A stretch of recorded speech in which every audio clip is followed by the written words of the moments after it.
ஆண்டவராகிய இயேசு கிறிஸ்துவின் நாம் மையப்படுவதாக இந்த நாளில் உங்களை யாவரையும் பார்ப்பதில் மிகுந்த சந்தோஷம். மாதத்தினுடைய கடைசி வாரங்களில் நாட்களில் வந்துட்டோம். ஆண்டவர் மிக அருமையாக நம்மை நடத்தி கொண்டிருக்கிறார். உலகத்தில் எந்த பக்கம் திரும்பினாலும் நீ போராட்டம், பிரச்சனை, மனுஷனுக்கு மனுஷன் அடிச்சுக்கிறான், மதிக்கிறது இல்லை. மனிதனை ஒரு மிருகத்தை விட கேவலமாக பார்க்குற ஒரு நிலைமைக்குள்ளே இன்றைக்கி உலகம் தள்ளப்பட்டுருச்சு. இதெல்லாம் உன்னை ஞாபகப்படுத்துது. என்ன ஞாபகப்படுத்துது சொல்லுங்கள் பார்ப்போம். ஆண்டவருடைய வருகைக்கு முன்பதாக நடக்க இருக்கிற வேண்டிய அடையாளங்களில் ஒன்று, மனுஷனுடைய அன்பு தணிந்து போகும். லவ் வில் கெட் கோல்ட் அப்படின்னு போட்டுருக்கு. மனுஷன் தற்பிரியாராய், சுயநலவாதிகளாய் மாறிவிடுவார்கள். அன்பு தணிந்து போகிற காலத்தில் வாழ்ந்து கொண்டிருக்கிறோம். நேற்று நியூஸ் 2 நாளாக கேள்விப்பட்டிருப்பீங்க. பெஹல்காமில் டூரிஸ்டும் போன ஆட்களை டெரரிஸ்ட் அட்டாக், 26 பேர் பலின்னு நினைக்கிறேன், இஃப் ஐம் நாட் ஷுர். பாருங்கள், இன்றைக்கி மனிதனுடைய அன்பு இன்றைக்கி ரொம்ப மோசமான ஒரு நிலைமைக்குள்ளே இன்றைக்கி உலகம் வாழ்ந்து கொண்டிருக்கு. சுயநலமான உலகம். கிறிஸ்தவர்கள்னு பெயர் சொல்லியும் கிறிஸ்துவோடைய குணமே இல்லாமல் நம்ம வாழ்ந்துட்டுருக்கோம். பேசுகிற என்னையும் சேர்த்து சொல்கிறேன். சில நேரங்களில் ஆண்டவர் நம்ம இதெல்லாம் மாறணும்னு விரும்புகிறாருங்க. ஆனால் நம்ம என்ன பண்ணுறோம்? ரிவைவலுக்காக ஜோம் பண்ணிட்டுருக்கோம். ரிவைவல்னால் ஏதோ ஒரு பெரிதான ஒரு காரியம் நடக்க போகுதுன்னு நினச்சி ஜோம் பண்ணுறோமா என்னன்னு தெரில. ரிவைவல் முதல்ல நமக்குள்ளே ஆரம்பிக்கணும்.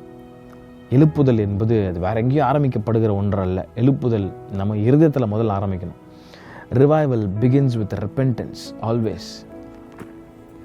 நம்ம மாறாமல், மனுஷனை நேசிக்காமல், மனுஷனிடத்தில் அன்பு செலுத்தாமல், ஆண்டவராகிய இயேசு கிறிஸ்து கொடுத்த ஒவ்வொரு வாக்குத்தத்தங்களும் எதிரியை நேசின்றார். ஒரு கணத்தில் அரைஞ்சா இன்னொரு கணத்தை காட்டுன்றார். நம்மளை நிந்திக்கிறாங்களா, அவமானப்படுத்துகிறாங்களா, அவங்களுக்காக ஜோம் பண்ணுங்கன்றார்.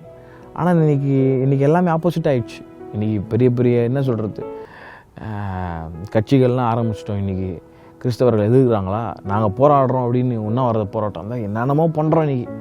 ஆனால் இது ஆண்டவருடைய ஃபார்முலாவே கிடையாது. இன்றைக்கி ஒரு பக்கம் நல்லது தான், ஒரு சின்ன மைனாரிட்டிக்கு சப்போர்ட்டு. ஆனால் ஆண்டவரை விட நமக்கு யாருங்க பாதுகாப்பு? இன்றைக்கி ரொம்ப கவனமாக இந்த கடைசி நாட்களில் ரிவைவல் ஆல்வேஸ் பிகின்ஸ் வித் ரெப்பென்டன்ஸ். ரெப்பென்டன்ஸ்னால் ஏசப்பா என்றைக்கும் நம்மகிட்ட சாரின்றதை எதிர்பார்க்கவே இல்லை. Is not expecting a sorry. Sorry எப்போ சொல்லுவோம்? உண்மையாக தப்பு செஞ்சு அது மனப்பூர்வமாக ஒத்துக்கிட்டும் போது நம்ம சாரி. ஆனால் இன்றைக்கி பாருங்கள், சாரின்னு சொல்லிட்டு people they do the same thing again. அது உண்மையான ஒரு சாரியே கிடையாது. சும்மா பேச்சளவுகளை சாரி பிரதர், சாரின்ற பவர்ஃபுல் வேர்டு இன்றைக்கி ரொம்ப ஈஸியாக போயிடுச்சு. God is not expecting a sorry from us, but a repented heart. ரெப்பென்டன்ஸ்னால் சேஞ்ச் ஆஃப் மைண்டுன்னு அர்த்தம், சேஞ்ச் ஆஃப் வேன்னு அர்த்தம். அப்போது இந்த கடைசி நாட்களில் மிக கவனமாய் ஆண்டவர் சொன்ன பிரதான கட்டளை, உன்னை நேசிப்பது போல் பிறரை நேசின்றார். நமக்குள்ளே அந்த ஒரு குவாலிட்டியே இல்லாமல் நம்ம என்னதான் நம்ம காணி கொடுத்தாலும், என்னதான் அபிஷேகத்தை நிரம்பினாலும் இன்றைக்கி ரொம்ப ரொம்ப டேஞ்சரஸான ஒரு ட்ராக்கில் இருக்கிறோம். ரொம்ப கவனமாக Christianity should be very careful. ஏசப்பாவுடைய இருதயத்தின் இயக்கத்தை புரிந்து செயல்படணும்னு ஆண்டவர் விரும்புகிறார். ஆகவே இந்த காலவேளையில் ஒருவேளை நீங்கள் ஆஃபீஸ் போகும்போது கேட்டுட்டு கொண்டிருக்கலாம், காரில் போகும்போது கேட்கலாம். உங்களுக்கு நிறைய பேர் துரோகம் பண்ணியிருப்பாங்க, நம்பிக்கை துரோகம் பண்ணியிருப்பாங்க. மன்னிக்க முடியாத ஒரு நிலைமையில் நீங்கள் இருப்பீங்க. ஆனால் இயேசு கிறிஸ்து அதெல்லாம் மன்னிக்க சொல்கிறார். எனக்கு புரியுது, ப்ராக்டிக்கலாக மன்னிக்க முடியாது, கஷ்டம். ஏன்னா அவ்வளோ துரோகம் பண்ணிட்டாங்க. நம்ம ரொம்ப நாளாக பேசாமல், இன்றைக்கெலாம் சில பேர்கிட்டலாம் பேசும்போது அப்பா அம்மாக்கிட்டே பேசி ரொம்ப வருஷங்கள் ஆச்சு. அப்படிலாம் இருக்காதீங்க. அண்ணங்கிட்ட பேசலை, சர்ச்சில் இருக்கவங்க கிட்ட பேச முடியல, பாஸ்டர்ஸ்கிட்ட பேச முடியல, உங்களுக்கு விரோதமாக அவங்க. ஏன்னா மனுஷங்க மனிதங்க அவள்தாங்க மனுஷன். அதுதான் ஒரு லிமிட். நம்மளோட தப்பு தான். சில நேரத்தில் மனுஷனை ரொம்ப நம்பி உள்ளே ஏறி போய் ஏமாந்து ஆண்டர் நிறைய நேரத்தில் அதை ப்ரூவ் பண்ணுறாரு. இதுதான்ப்பா மனுஷன், இதான்ப்பா உலகம். மனுஷன் நம்மனா ஏமாற்றிடுவான். சர்ச் நம்ம சில நேரத்தில் வி கெட் டிசப்பாயின்மெண்ட். பட் அதனால தான் ஆண்டர் சொல்கிறேன், நீ என்ன நம்பு, என்ன முதல்ல அன்பு கூறு.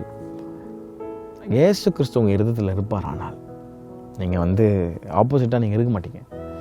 ஆகவே இந்த காலவெளியில் உங்களுக்கு விரோதமாய் செய்திருப்பாங்களே நிறைய துரோகங்கள், அவங்களுக்கு ஒரு ஃபோன் பண்ணி, you don't have to explain anything, but just say sorry.